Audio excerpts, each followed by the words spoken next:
আসসালামু আলাইকুম সকল দর্শক শ্রোতাকে আমন্ত্রণ জানিয়ে শুরু করছি চ্যানেল আই সংবাদ। সংবাদ স্টুডিওতে আপনাদের সাথে আছি মোহাম্মদ রাইহান।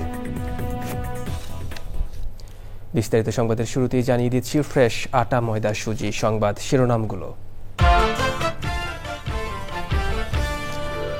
বিএনপি মহাসচিবকে ফোন করে আলোচনায় বসতে জামায়াতের আহ্বান, সাক্ষাতের সময় চেয়েছে এনসিপি এবি পার্টি সহ ৯ দল।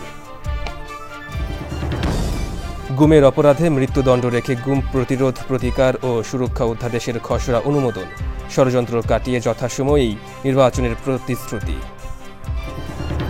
এবং নতুন শ্রম আইনের সংশোধনীতে ২০ শ্রমিক নিয়ে ট্রেড ইউনিয়ন গঠনের সুযোগ, গার্মেন্টস মালিকদের আশঙ্কা অহেতুক মনে করেন শ্রমিকরা।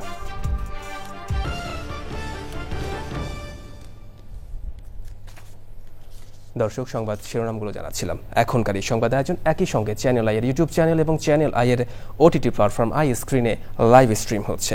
এবার বিস্তারিত প্রসঙ্গ। শুরুতেই ভোটের হাওয়া।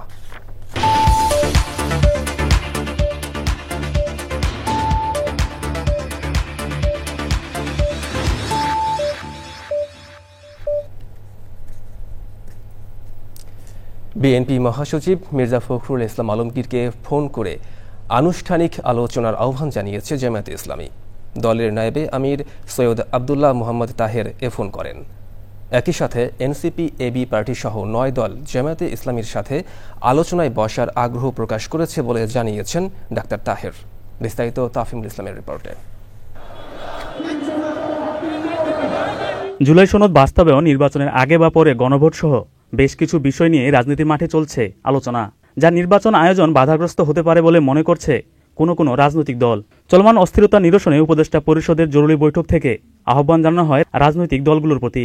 সিদ্ধান্ত গ্রহণে ১ সপ্তাহ সময় বেঁধে দেওয়া হয়। এই অবস্থায় চলমান পরিস্থিতির সমাধানে জামায়াতে ইসলামী বিএনপিকে আলোচনার আহ্বান জানায়।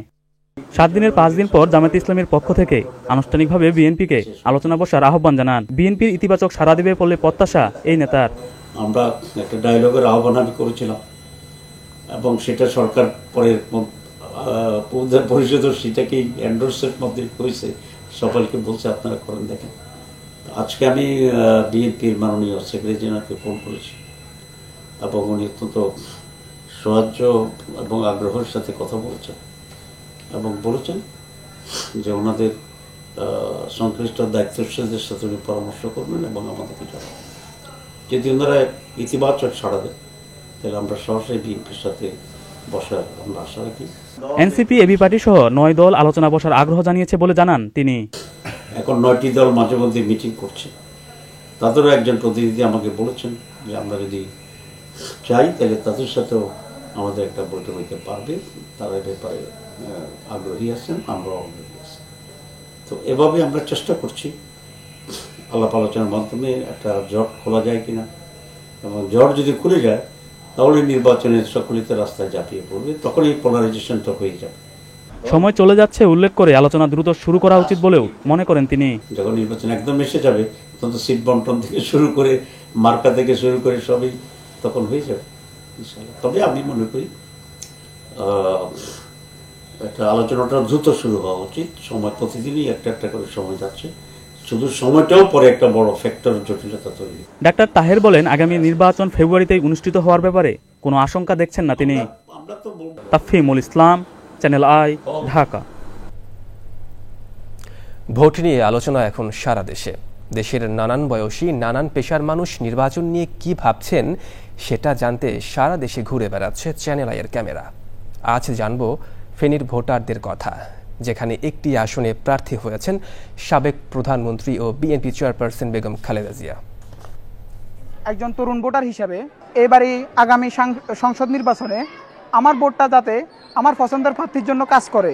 আমরা চাই আমাদের জেলা থেকে যারাই দাঁড়িয়েছেন তারা প্রতিশ্রুতির চেয়ে বাস্তবে কাজ করে দেখাক।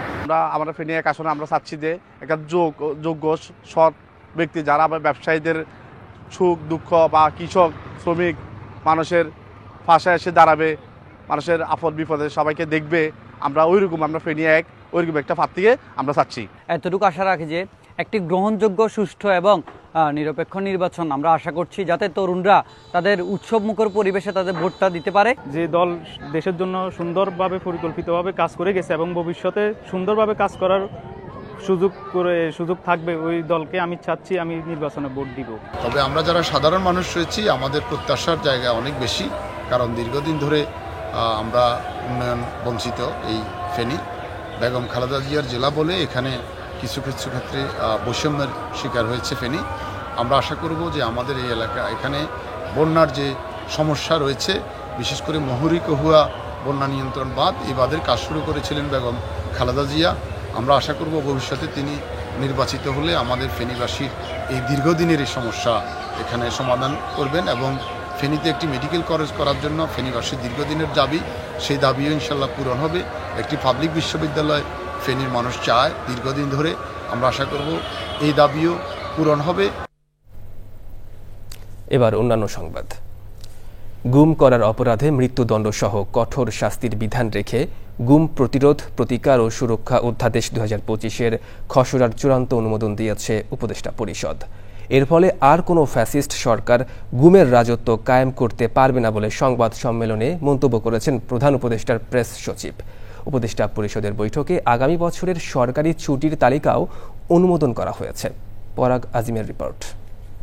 প্রধান উপদেষ্টা অধ্যাপক মোহাম্মদ ইউনূসের সভাপতিত্বে উপদেষ্টা পরিষদের ৪৭তম বৈঠক। তেজগাঁওয়ের প্রধান উপদেষ্টার কার্যালয়ে বৈঠকে জাতীয় লজিস্টিক্স নীতির খসড়া অনুমোদন করা হয়, আর চূড়ান্ত অনুমোদন দেওয়া হয় গুম প্রতিরোধ, প্রতিকার ও সুরক্ষা অধ্যাদেশ 2025-এর। বিকেলে ফরেন সার্ভিস একাডেমিতে ব্রিফিংয়ে বৈঠক নিয়ে বিস্তারিত জানান প্রধান উপদেষ্টার প্রেস সচিব শফিকুল আলম। গুম প্রতিরোধ এবং প্রতিকারের জন্য একটা ল, এটা অনেকদিন এটা নিয়ে যথেষ্ট ডিবেট হয়েছে, হওয়ার পর আজকে এটা চূড়ান্তভাবে অনুমোদন হয়েছে। এই অধ্যাদেশে গুমকে সংজ্ঞায়নের পাশাপাশি চলমান অপরাধ হিসেবে বিবেচনা করে মৃত্যুদণ্ড সহ কঠোর শাস্তির বিধান রাখা হয়েছে, যেগুলো আয়নাঘর নামে পরিচিত। স্থাপন ব্যবহারকে ব্যবহারকে শাস্তিযোগ্য অপরাধ হিসেবে ঘোষণা করা হয়েছে। অভিযোগ গঠনের 120 দিনের মধ্যে বিচার সম্পন্নের বাধ্যবাধকতা, ক্ষতিপূরণ এবং আইনগত সহায়তা নিশ্চয়তা প্রদান সংক্রান্ত বিধান অন্তর্ভুক্ত করা হয়েছে। এটা বাংলাদেশের একটা ঐতিহাসিক ল। এর ফলে কোনো ফ্যাসিস্ট গভর্নমেন্ট এসে দেশে গুমের রাজত্ব চালাতে পারবে না। উপদেষ্টা পরিষদের বৈঠকে অনুমোদন পাওয়া আগামী বছরের ছুটির তালিকায় সব মিলিয়ে ছুটি আছে 28 দিন। তার মধ্যে 9 দিন হচ্ছে শুক্র শনিবার, সেই জন্য অ্যাকচুয়াল ছুটিটা হবে যেটা উইকডেতে পড়েছে সেটা হলো 17 দিন। রাজনৈতিক দলগুলো জুলাই সনদের বিষয়ে একমত হতে না পারলে সরকার কি ব্যবস্থা নেবে, এমন প্রশ্নের উত্তর দেন প্রেস সচিব। পলিটিক্যাল পার্টিগুলো যদি কোনো ডিসিশন না নেন, তাহলে তো আমরা আগেই যে আমাদের ল অ্যাডভাইজার তো বলেছিলেন যে সেক্ষেত্রে ইন্টারিম গভর্নমেন্ট নিজে একটা ডিসিশন নেবে, আর এই কি ডিসিশন হবে সেই বিষয়েও এখন প্রস্তুতিমূলক অনেক মিটিং হচ্ছে। সব ষড়যন্ত্র কাটিয়ে যথাসময়েই নির্বাচন হবে বলে আবারও জানিয়েছে প্রধান উপদেষ্টার প্রেস উইং। পরাগ আজিম, চ্যানেল আই, ঢাকা। আজ ঐতিহাসিক 7ই নভেম্বর, জাতীয় বিপ্লব ও সংহতি দিবস। 1975 সালের এই দিনে আধিপত্যবাদী চক্রের সব ষড়যন্ত্র রুখে দিয়ে বাংলাদেশের স্বাধীনতা, সার্বভৌমত্ব ও গণতন্ত্র রক্ষার দৃঢ় প্রত্যয় বুকে নিয়ে সিপাহী জনতা কাঁধে কাঁধ মিলিয়ে রাজপথে নেমে আসেন। সিপাহী জনতা ক্যান্টনমেন্টের বন্দি দশা থেকে স্বাধীনতার ঘোষক জিয়াউর রহমান বীর উত্তমকে মুক্ত করে দেশ পরিচালনার গুরু দায়িত্ব অর্পণ করেন। বিস্তারিত মইনুল হাসানের রিপোর্টে। 1975 সালের 3 থেকে 6 নভেম্বর মধ্যরাত পর্যন্ত দেশে এক শ্বাসরুদ্ধকর অনিশ্চিত অবস্থা বিরাজ করছিল। হুমকির মুখে পড়েছিল দেশের স্বাধীনতা ও সার্বভৌমত্ব।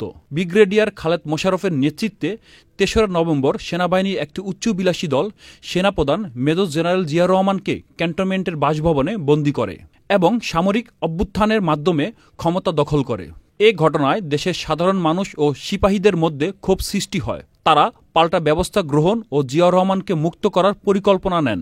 7ই নভেম্বর অকুতোভয় সৈনিক এবং জনতার ঢলে রাজপথে এক অনন্য সংহতির সম্মেলন ঘটে এবং জিয়াউর রহমান মুক্ত হন। বেতারে আমি জিয়া বলছি ভাষণ শুনতে পান দেশবাসী। দেশবাসী সেদিন জিয়াউর রহমানের হাতে তুলে দিয়েছিলেন রাষ্ট্র পরিচালনার দায়িত্ব। 1975-এর 7ই নভেম্বরে সিপাহী জনতার বিপ্লব শুধু মোড় ঘোরানো ঐতিহাসিক ঘটনা নয়, বরং বাংলাদেশের আধিপত্যবাদ বিরোধী জাতীয়তাবাদী রাজনৈতিক দলের সূচনা। এই বিপ্লবে শহীদ প্রেসিডেন্ট জিয়াউর রহমান যে ছিল মানুষের আশার ভরসার স্থল, সেই জিয়াউর রহমানকে বন্দি করা হয়েছিল মানুষ, সিপাহী জনতা একসাথে যেয়ে তাকে বন্দিশালা থেকে মুক্তি করে ঘাড়ে করে নিয়ে তারা আনন্দ করেছে। তারপরে যখন আর্মির ডিসিপ্লিন একবারে ভেঙে পড়েছিল, তখন এই জিয়াউর রহমানের জন্যই সম্ভব হয়েছিল এই আর্মিকে আবার ডিসিপ্লিন করে নিয়ে আসা। তো ওনার আমলে তো অনেকগুলো কু হয়েছে।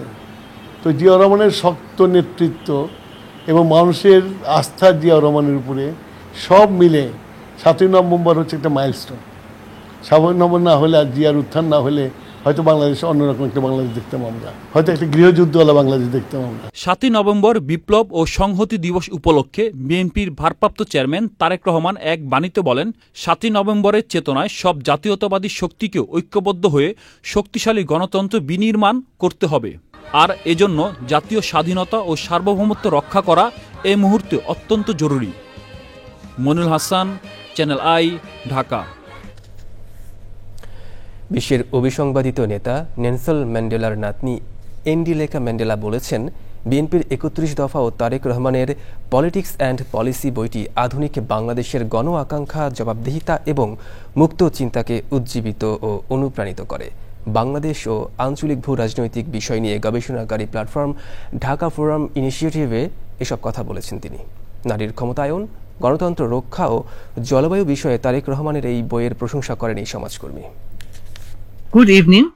I thank the Dhaka Forum Initiative for inviting me. The book, Tariq Rahman, Politics and Policies, does more than follow one figure. It invites debates about institutions, accountability, and the people's will in modern Bangladesh. It situates politics in a wider geopolitical current and asks whether a more accountable state can emerge from contention. The 31-point charter is also one such invitation to argue with purpose, protection of speech and media, repeal of laws that limit basic freedoms. Nelson Mandela taught us that hope is a discipline. If Bangladesh anchors the spirit of this book and the direction of the 31-point charter in institutional fairness, women's equality, নতুন শ্রম আইনের সংশোধনীতে 20 জন শ্রমিক নিয়ে trade union গঠনের সুযোগ থাকায় ঝুট ব্যবসায়ী ও বাড়িওয়ালারা শ্রমিকদের প্রভাবিত করতে পারেন বলে গার্মেন্টস মালিকরা যে আশঙ্কা করছেন তা অহেতুক বলে মনে করেন শ্রমিকরা। শ্রমিক নেতারা বলছেন, প্রকৃত শ্রমিকরা ট্রেড ইউনিয়ন করছেন কিনা সেটি গুরুত্বপূর্ণ, কার প্রভাবে করেছেন সেটি নয়। তবে বিশেষজ্ঞরা কারখানা মালিকদের সঙ্গে একমত। তাদের মতে সর্বনিম্ন সংখ্যা 50 হলে ভালো হতো। মাসরুর শাকিলের রিপোর্ট। শ্রম আইনের নতুন সংশোধনীতে ট্রেড ইউনিয়ন করার জন্য শ্রমিকের ন্যূনতম সংখ্যা 20 জন করা হয়েছে। তৈরি পোশাক কারখানা মালিকদের আশঙ্কা, এতে ঝুট ও কারখানা মালিকরা ট্রেড ইউনিয়ন করার সুযোগ নিতে পারেন। মালিকদের এই আশঙ্কাকে অমূলক ও পুরনো কৌশল বলে মনে করেন শ্রমিক এবং শ্রমিক নেতারা। অনেকজন লাগতো, এখন 20-25 জন হলে একটা সংগঠন তৈরি হয়, এটা ভালো নিয়ম করছে সরকার। সংগঠন আমাদের কাজের জন্য ভালো, সুযোগ সুবিধা ভালো পাওয়া যায়, এটা সংগঠনের জন্য আমাদের ভালো হয়। আমাদের যে আইন আছে তাতে ঝুট ব্যবসায়ী, বাড়িওয়ালা, অন্য কারো ইউনিয়নের সদস্য হওয়ার কোনো ধরনের সুযোগ নাই। ইউনিয়ন কে করলো, সে বাড়িওয়ালাদের মানে উৎসাহে করলো না অন্য কারো ইতে করলো, এটা কিছু যায় আসে না। এখানে একটা বিষয় ওনারা বলতে পারতো, সেটা হলো যে যাতে ট্রেড ইউনিয়নটা সঠিকভাবে পরিচালনা হয়, যাতে খারাপ কিছু না হয়। বিশেষজ্ঞরা অবশ্য মালিকদের সঙ্গে একমত। সর্বনিম্ন সংখ্যা 50 হলে যৌক্তিক হয় বলে মনে করেন তারাও।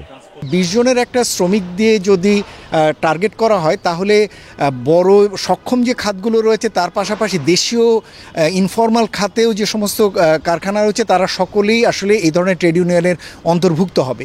সেদিক থেকে আমার মনে হয় যে বর্তমান বিচারে 20 জনের সংখ্যাটিকে আরও কিছুটা বাড়িয়ে এটাকে 50 থেকে 100 জন করে মূলত বড় আকারের, বৃহৎ আকারের এবং রপ্তানিমুখী খাতের সাথে সংশ্লিষ্ট কারখানাগুলোই যাতে প্রাথমিকভাবে টার্গেট হয়, ওই ধরনের খাত ভিত্তিক একটি বিবেচনা সরকার করতে পারেন। তবে নতুন সংশোধনীতে প্রকৃত শ্রমিকদের ট্রেড ইউনিয়ন করার সুযোগ বাড়বে বলে মনে করেন সংশ্লিষ্টরা। নতুন সংশোধনী আইন মন্ত্রণালয়ে ভেটিংয়ের জন্য রয়েছে। Masrur Shakil, channel I, Dhaka.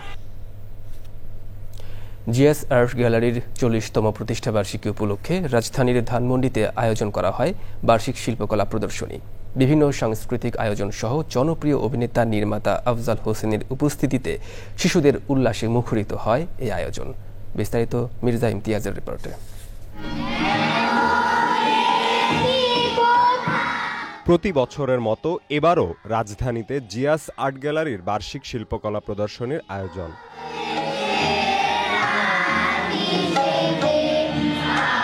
ধানমন্ডিতে জাঁকজমকভাবে ও আনন্দ উল্লাসে উদযাপন হয় জিয়াস আর্ট গ্যালারির 40তম প্রতিষ্ঠাবার্ষিকী।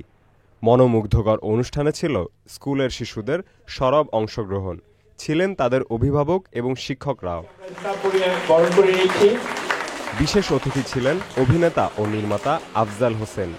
অনুষ্ঠানে বিশেষ সম্মাননা দিয়ে তাকে বরণ করা হয়। পাবলো পিকাসোর উক্তি উদ্ধৃত করে তিনি বলেন, প্রতিটি শিশুর মধ্যে রয়েছে অসীম প্রতিভা। স্কুলের পোশাক পরা বাচ্চাদের দেখলে আমার বিখ্যাত কবিতার চরণ মনে পড়ে। ঈশ্বরের সন্তানেরা স্কুলে যায় সাদা পদ্মফুল হাতে। Every child is an artist. প্রত্যেকটি শিশুই এক একজন শিল্পী, কিন্তু শেষ পর্যন্ত সবাই শিল্পীকারও থাকতে পারে না।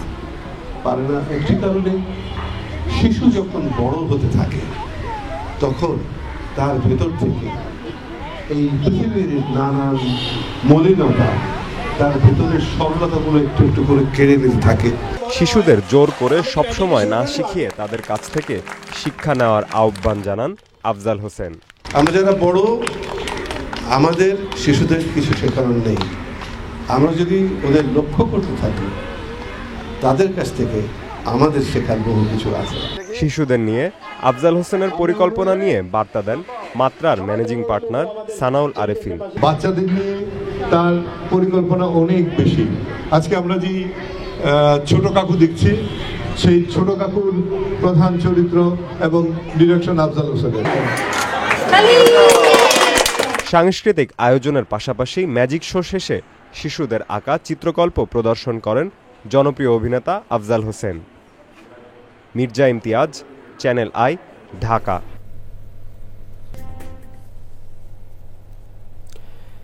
নীলফামারীর 3 উপজেলায় শিশু যত্ন কেন্দ্র ও পুকুরে সাঁতার প্রশিক্ষণের মাধ্যমে শিশুর প্রারম্ভিক যত্ন ও বিকাশ এবং সুরক্ষার সুযোগ সৃষ্টি হয়েছে। মহিলা ও শিশু বিষয়ক মন্ত্রণালয়ের আইসিবিসি প্রকল্পের আওতায় বেসরকারি উন্নয়ন সংস্থা লাইফ জেলায় এ কার্যক্রম বাস্তবায়ন করছে। এর আওতায় এরই মধ্যে জেলায় 12,500 শিশুকে যত্ন কেন্দ্রের সেবা ও 15,000 শিশুকে সাঁতার শেখানো হয়েছে। নীলফামারী থেকে আনোয়ারুল আলম প্রধানের রিপোর্ট। জেলার ডিমলা, কিশোরগঞ্জ ও সৈয়দপুরের শিশু যত্ন কেন্দ্রগুলোতে রয়েছে শিশুদের গল্পের ভবন, খেলার ভবন, রঙের ভবন, আপন ভবনের মতো আনন্দময় সব আয়োজন। এসবের মধ্যে দিয়ে শিশুদের প্রারম্ভিক যত্ন ও সুরক্ষা নিশ্চিত করা এবং পানিতে ডুবে শিশু মৃত্যু কমিয়ে আনা এই উদ্যোগের লক্ষ্য। খেলাধুলা করি, আমার সাথে আমার বন্ধুগুলো আমার সাথেও খেলা খেলে। আমার বাচ্চা এখানে এসে ছড়া বা গান, নাচ, ট্রেন এগুলো খুব ভালো খেলি আর কি। বাচ্চারা রাখি যে আমি বাসায় নিশ্চিন্তে কাজ করতে পারি। এখন এখানে এসে ও খাওয়া দাওয়া করে, খেলাধুলা করে এবং কি অনেক কিছু বলতেও পারে। আমি এখানে আগে সাঁতার পারতাম না, এখন আমি সাঁতার শিখছি। আমি পুকুরে বিভিন্ন ধরনের সাঁতার কাটা শিখছি। শিশুর মৃত্যু ঝুঁকি প্রতিরোধে 50টি পুকুরে নিরাপত্তা বেষ্টনীর ভিতরে বৈজ্ঞানিক পদ্ধতির 21টি কৌশলে সাঁতার শেখানো হয়। 1 থেকে 5 বছরের শিশুদের দল ভাগ করে তাদের জন্য ছড়া, গান ও নানা বিনোদনের ব্যবস্থাও রাখা হয়েছে। 50টি সাঁতার কেন্দ্রে 15,000 শিশুকে আমরা সাঁতার শিখিয়েছি। সেই সাথে প্রত্যন্ত এলাকায় প্রত্যেকটি মানুষ এটির উপকারিতা পাচ্ছে। এটা ভালো উদ্যোগ নিঃসন্দেহে, তবে এটা সাকসেসফুল করতে হলে মনিটরিংটা বাড়াতে হবে এবং যারা করতেছে স্কুল কর্তৃপক্ষ এবং সবাইকে মিলিয়ে আমরা যদি সুন্দরভাবে করতে পারি তাহলে দেশ উপকৃত হবে। জেলার সৈয়দপুর, কিশোরগঞ্জ ও ডিমলা উপজেলায় 500টি শিশু যত্ন কেন্দ্র ও 50টি সাঁতার প্রশিক্ষণ কেন্দ্র চলছে। শিশুদের জন্য এমন উদ্যোগ দীর্ঘমেয়াদে চালিয়ে যাওয়ার তাগিদ দিয়েছেন স্থানীয়রা। নীলফামারী থেকে আনোয়ারুল আলম, চ্যানেল আই। সাবেক মন্ত্রী ও সংসদ সদস্য আবুল হাসান মাহমুদ আলী মারা গেছেন। ইন্না লিল্লাহি ওয়া ইন্না ইলাইহি রাজিউন। বৃহস্পতিবার বিকেল 3টা 55 মিনিটে বারডেম হাসপাতালে চিকিৎসাধীন অবস্থায় মারা যান। তিনি কিডনিজনিত রোগে আক্রান্ত হয়ে গত ১৩ দিন ধরে হাসপাতালের আইসিইউতে ভর্তি ছিলেন। ১৯৪৩ সালের ২রা জুন দিনাজপুরের খানসামা উপজেলায় জন্মগ্রহণ করেন তিনি। মার্কিন যুক্তরাষ্ট্র, কানাডা ও জাতিসংঘ সহ বিশ্বব্যাপী মহান মুক্তিযুদ্ধের পক্ষে সমর্থন অর্জনে গুরুত্বপূর্ণ ভূমিকা পালন করেন আবুল হাসান মাহমুদ আলী।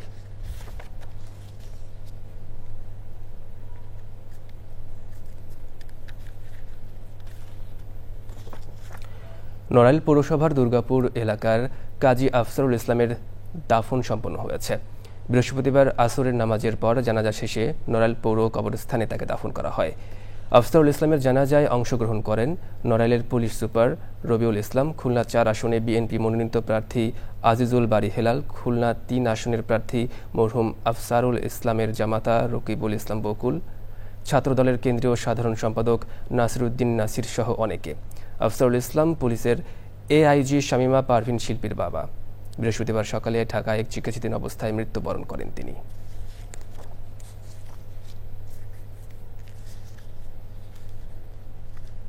পটুয়াখালীতে ১০ দিনের বেসিক উদ্যোক্তা মেলা শুরু হয়েছে। বেকারদের উদ্যোক্তা তৈরিতে উৎসাহিত করা, কর্মসংস্থান সৃষ্টি ও উৎপাদিত পণ্য বাজারজাত সম্প্রসারিতকরণের লক্ষ্যেই এই মেলা। উদ্বোধনী অনুষ্ঠানে ছিলেন স্থানীয় সরকার উপসচিব ও পটুয়াখালীর পৌর প্রশাসক জুয়েল রানা, অতিরিক্ত জেলা প্রশাসক মাসুদুল আলম, অতিরিক্ত পুলিশ সুপার অপু সরোয়ার, বিসিকের সহকারী মহাব্যবস্থাপক মোহাম্মদ আলমগীর সিকদার ও অন্যান্যরা।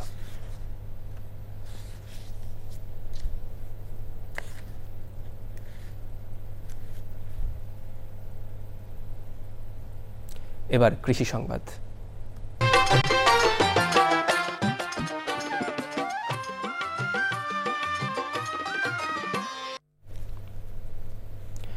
বিদেশি হাইব্রিড বীজের দাপটে বিলুপ্তির পথে ময়মনসিংহের দেশীয় জাতের নানান ফসলের বীজ। এখন ফসলের বীজ মানেই বিদেশি কোম্পানির উপর নির্ভরতা। এতে হারিয়ে যাচ্ছে দেশীয় ফসল ও বীজের ঐতিহ্য। কম সময়ে বেশি ফলনের আশায় বীজ কোম্পানির বীজের উপর নির্ভর করছে কৃষক। এতে বাড়ছে ফসলের উৎপাদন খরচ, ক্ষতিগ্রস্ত হচ্ছে মাটি, পানি ও জীববৈচিত্র্য। ময়মনসিংহ থেকে স্টাফ রিপোর্টার শেখ মহিউদ্দিন আহমেদের তথ্য ও নাজিমুদ্দিন সাইদের ভিডিও চিত্র রিপোর্ট করছেন জহির মুন্না। দেশের অন্যতম কৃষি প্রধান এলাকা ময়মনসিংহ একসময় ধান, ডাল, সবজির দেশীয় জাতের বীজ উৎপাদনে প্রতিনিধিত্ব করত এই জেলা। কিন্তু সময়ের সঙ্গে সঙ্গে হাইব্রিড বীজের দৌরাত্ম্যে সেই স্থানীয় জাতগুলো হারিয়ে যেতে বসেছে। এখন অধিক ফলনের আশায় বেশিরভাগ কৃষক নির্ভর করছে বিদেশি হাইব্রিড বীজের উপর। এতে একদিকে বাড়ছে উৎপাদন ব্যয়, অন্যদিকে কমে যাচ্ছে দেশীয় বীজ সংরক্ষণের আগ্রহ। হাইব্রিড বীজ ভালো বেশি, আপনার গাছ হয়তো টিহে কম কিন্তু ফলন বেশি। স্থানীয় বীজটার ফলন কম, তাই এটা মানে কৃষক এটা করতে আগ্রহী কম। দেশিটা লাগে 2 মাস, হাইব্রিডটা লাগে 40 দিন বা 38 দিন, যে কারণে কৃষকের এখন হাইব্রিডের প্রতি চাহিদা বেশি। তবে স্বাদ, গন্ধ, পুষ্টিগুণের বিচারে দেশীয় জাতের ফসলের কদর এখনো বেশি বলছেন স্থানীয়রা। গুণগত মানও কম, তারপরে আবার এইগুলো আমাদের পুষ্টিও কম দেয়, তারপরে স্বাদও কম। হাইব্রিড সবজি ছাড়া তো অনাদি সবজি আমরা পাইতেছি না। দেশি সবজি যেগুলো এগুলো না পাইলে ছোট ছোট হয়, নষ্ট হয়, পোকা হয়। বিশেষজ্ঞরা বলছেন হাইব্রিড বীজে ফলন বেশি হলেও এসব বীজ পুনর্ব্যবহারযোগ্য নয়। ফলে কৃষককে প্রতি মৌসুমেই কিনতে হয় নতুন বীজ। কিন্তু এরা যদিও বা ফলন ভালো দেয়, কিন্তু আমাদের দেশের না তো এগুলো, যার কারণে যেটা হয় যে আমাদের দেশে যে রোগ এবং বালাই যেগুলো আছে তাদের সাথে এরা অ্যাডাপ্ট করতে পারে না, রোগ জীবাণুর আক্রমণ বেশি হয়। একজন কৃষক যখন তার খুব কম জমি কিন্তু সে ফসল বেশি চায়, যে ফলন বেশি হোক, তখন হয়তো সে এটা পছন্দ করে হাইব্রিড বীজটা। বিদেশি বীজের উপর নির্ভরতা কমাতে দেশীয় ফসলের জাতের উন্নয়ন ও সংরক্ষণে জোর দেওয়া অত্যন্ত জরুরি। Zahir Munna, channel I. এবার প্রকৃতি সংবাদ।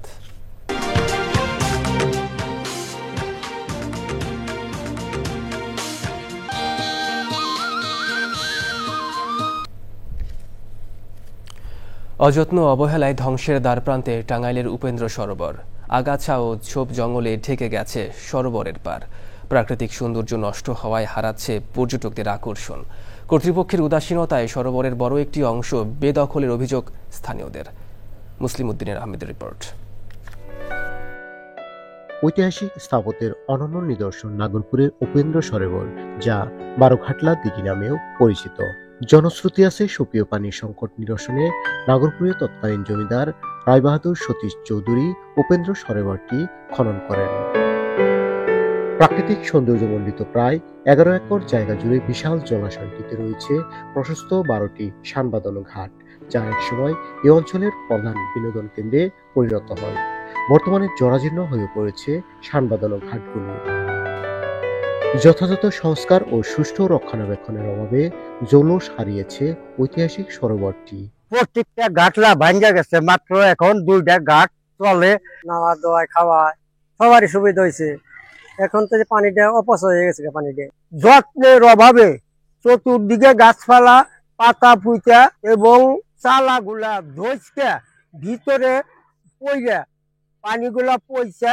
ঐতিহাসিক গুরুত্ব ও প্রাকৃতিক সৌন্দর্যকে কাজে লাগিয়ে সরোবরটিকে পর্যটন কেন্দ্রে পরিণত করার দাবি পরিবেশবাদীদের। এটাকে যদি সংস্কার করা যায় তাহলে ছোটখাটো একটা পর্যটন কেন্দ্রে এটা রূপ নিতে পারে। তাই আমি মনে করি যে এটা সরকারের সুদৃষ্টি দেওয়া দরকার এই সরোবরের দিকে এবং এটাকে সুন্দরভাবে সংরক্ষিত করা দরকার। যথাযথ পদক্ষেপের মাধ্যমে সরোবরটিকে ঘিরে পর্যটন শিল্পের বিকাশ ঘটলে যেমন কর্মসংস্থান সৃষ্টি হবে, তেমনি আসবে অর্থনৈতিক সমৃদ্ধিও, বলছেন সংশ্লিষ্টরা।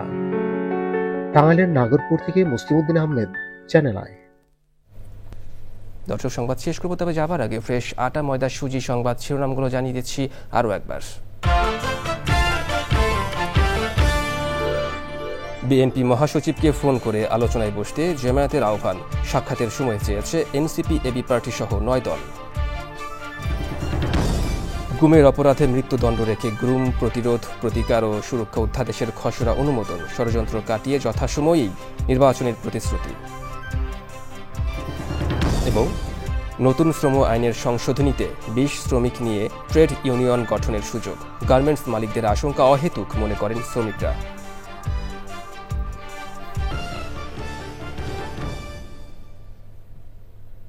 দর্শক, চ্যানেল আইয়ের সর্বশেষ সংবাদ জানতে ভিজিট করুন channelionline.com-এ। যুক্ত থাকুন আমাদের সোশ্যাল মিডিয়ার প্ল্যাটফর্মগুলোর সাথে। পরবর্তী শীর্ষ খবর দেখার আমন্ত্রণ। ধন্যবাদ সবাইকে।